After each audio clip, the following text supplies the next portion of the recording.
حضرت ابو ہریرہ رحمۃ اللہ علیہ فرماتے ہیں، جب حضرت سیدنا ابو موسیٰ رحمۃ اللہ علیہ کی وفات کا وقت قریب آیا تو آپ رحمۃ اللہ علیہ نے اپنے تمام بیٹوں کو اپنے پاس بلا کر فرمایا، میں تمہیں صاحب الرغیب یعنی روٹی والے کا قصہ سناتا ہوں، اسے ہمیشہ یاد رکھنا۔ پھر فرمایا، ایک عابد شخص اپنی جھونپڑی میں لوگوں سے الگ تھلگ عبادت کیا کرتا تھا۔ وہ 70 سال اسی جھونپڑی میں رہا۔ اس عرصے میں کبھی بھی اس نے عبادت کو ترک نہ کیا اور نہ ہی کبھی اپنی جھونپڑی سے باہر آیا۔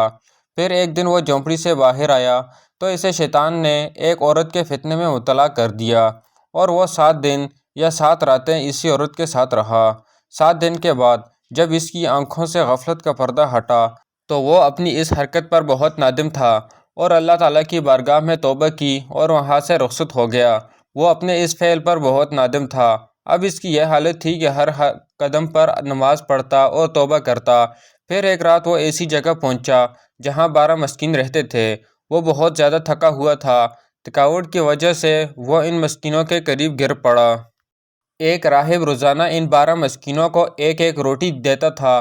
جب وہ راہب آیا تو اس نے روٹی دینا شروع کی اور اس عابد کو بھی مسکین سمجھ کر ایک روٹی دے دی، اور ان 12 مسکینوں میں سے ایک کو روٹی نہ ملی تو اس نے راہب سے کہا، آج آپ نے مجھے روٹی کیوں نہیں دی؟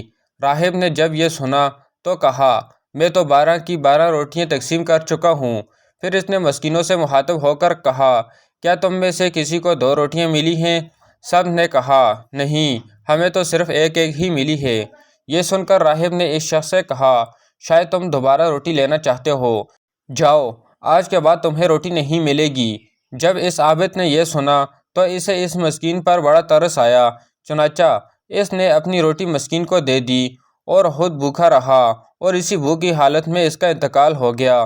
جب اس کی 70 سالہ عبادت اور غفلت میں گزری ہوئی 7 راتوں کا وزن کیا گیا تو اللہ تعالیٰ کی نافرمانی میں گزری ہوئی راتیں اس کی 70 سالہ عبادت پر غالب آ گئیں۔